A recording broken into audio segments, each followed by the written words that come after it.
This one's a long one. Grab some popcorn and get comfortable, because it's about to get real. Students, get your parents in on this, because this is more than a PSA. Section 33 of the Canadian Charter of Rights, commonly known as the notwithstanding clause, basically, who cares what the charter says clause. It makes any law immune to judicial review. Using this, the federal government is making temporary moves that last up to 5 years, regardless of what the court is saying. The original intention of Section 33 was, if there was some kind of law that was going to hurt the people, the government can step in and say, I will enforce my authority even if it's against the charter because it will protect the people. Protect. Are we being harmed by the law here, or are we being harmed by the government? Ford has done it once already to revive a bill that will cut city council from 47 to 25. That bill was initially rejected by the court, saying it was unconstitutional. He retorted that the city council of 47 was dysfunctional. He pulled the Section 33 saying, a democratically elected government should not be derailed by a politically appointed judge. Contrary to what you might think, I'm not here to discuss whether Doug Ford is right or wrong. This video is to help both parents and students prepare for what may happen in September. Class sizes of 28 to 1. Most of my classes this year started with more than 30 students. Most of your classes in high school might have had about 30 people as well. If you were in a mainstreamed class, that was the norm. But the average is 22.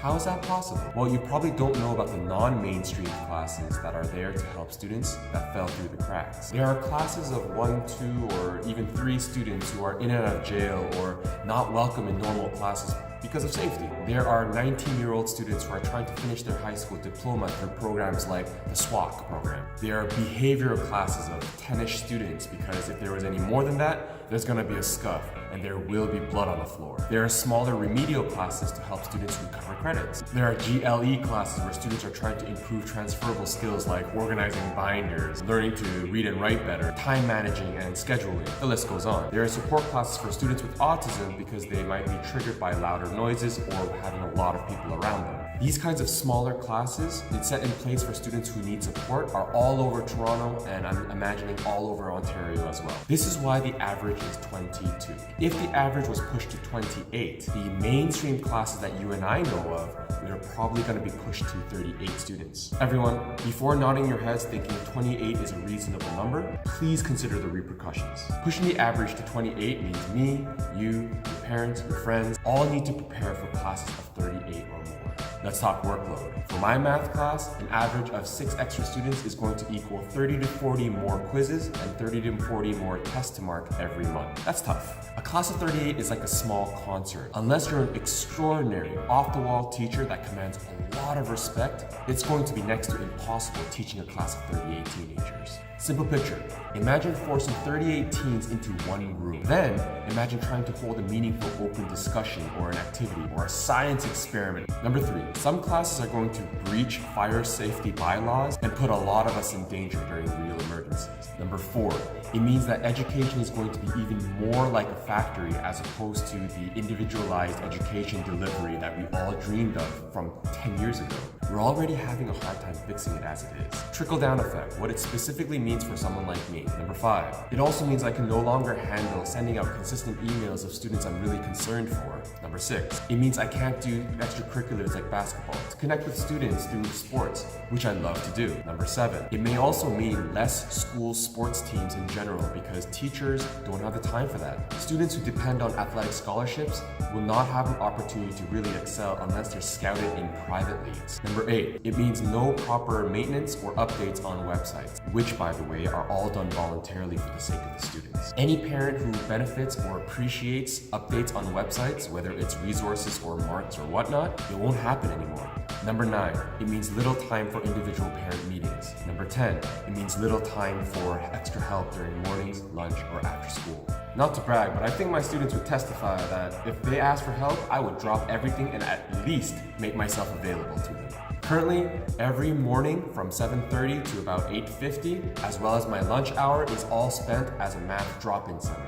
Other students use me as a soundboard to process and reflect on ideas or epiphanies they had. Even more, some use me as a soundboard to talk about issues or difficulties they've been dealing with. And occasionally, if I don't get any students dropping in, I use that time to make these kinds of videos to help students outside of class. With a newborn baby, I'm barely staying afloat with the 180 students that I currently have. Making myself available in this way is going to be next to impossible if I have 220 plus students a year.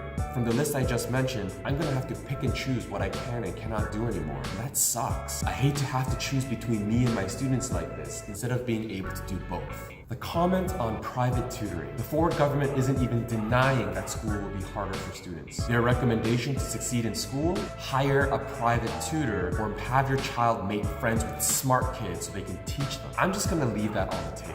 The comment on resilience. They also said that the challenging environment is going to build resilience in our students. Now, I'm not sure what the government knows about the status of our students or what their level of resilience is, or if they even know how resilience is built. I don't even know if that comment implies our students of today are fragile wallflowers. To be fair, I have noticed a trend in students who are more likely to give up and shut themselves in rather than to stand and fight. Without doing any fact checks, let's pretend this is true. Our students are not resilient. Then why are we creating a situation where teachers can't support students properly? Making these changes to resilience is basically the government saying, let's trial by fire. We'll create a situation that's really hard for students with the notwithstanding clause, and students are forced to sink or swim. I think what they're assuming, when push comes to shove, students are gonna shut up, stop complaining, and just start swimming with their natural survival instincts. Now, I can't say that will or will not happen. I want to believe that it will happen, that we as humans with our animal or survival instincts will start swimming, that when push comes to shove, we will fight back. Even raccoons will run until they're put in a corner. Have you seen a cornered raccoon before? They will destroy you. I want to believe that students will grit their teeth and say, I gotta do this, I gotta make it, there is no choice. Failure is not an option. Unfortunately, I'm not sure if they would.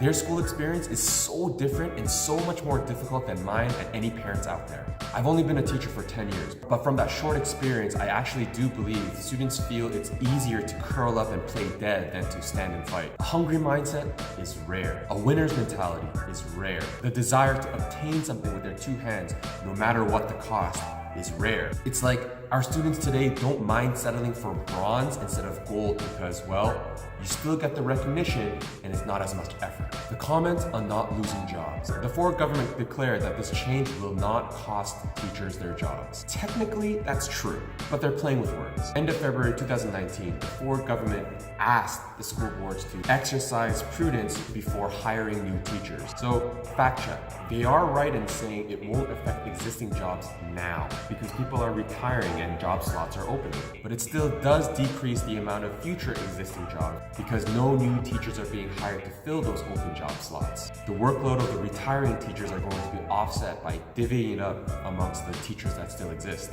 And this is the kind of classroom experience that you and your children are going to have. The comment on one mandatory e-learning course a year or 4 e-learning courses during your high school career. So I have no idea how this is going to be implemented, nor how it's going to be invigilated. What I do know is what's happening with e-learning today. There's an exodus of students who are taking private online courses through Blythe or virtual high school or whatever outside the public education system. All of these have online options where you don't even meet your teacher once. What does this mean? It means that all tests and assignments are not invigilated. A test is started with a click of a mouse, and it's finished when you scan your answers and send it in as a PDF. The system is designed so that no one will keep students accountable. Result, even now, there are people, even teachers, that are willing to do all the tests and assignments for the students for money. No questions asked, students don't even have to log in.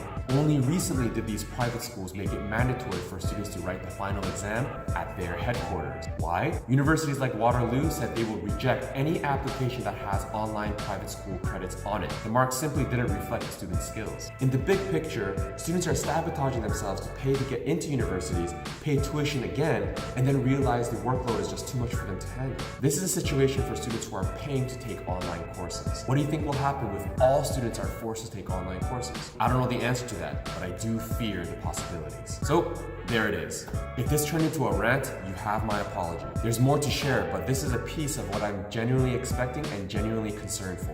Am I biased? Probably. Am I concerned? Yes. For myself? Not really. The amount of time I spend as a teacher is not going to change because I'm already busting my ass to support my students the best way I can. If the 28-to-1 happens, the amount of time that I spend for my students will inevitably decrease, but the time I spend maintaining a classroom is going to be increased. My concern is not for myself, but the amount of time I can actually give to my students. My concern is where education is headed towards if Section 33 is in effect. Whether you're a believer or a supporter of the conservative government, I'm not saying to jump ship. At heart, I'm a conservative person, and I've been burned way too many times by the Wynne government to ever look back.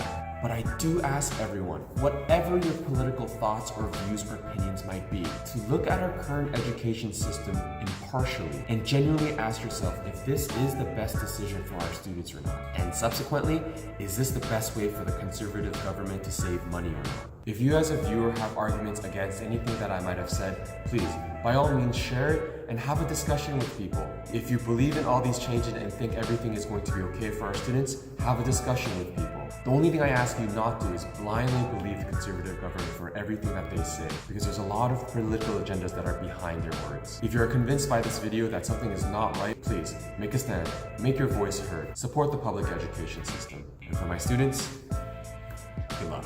God help us all.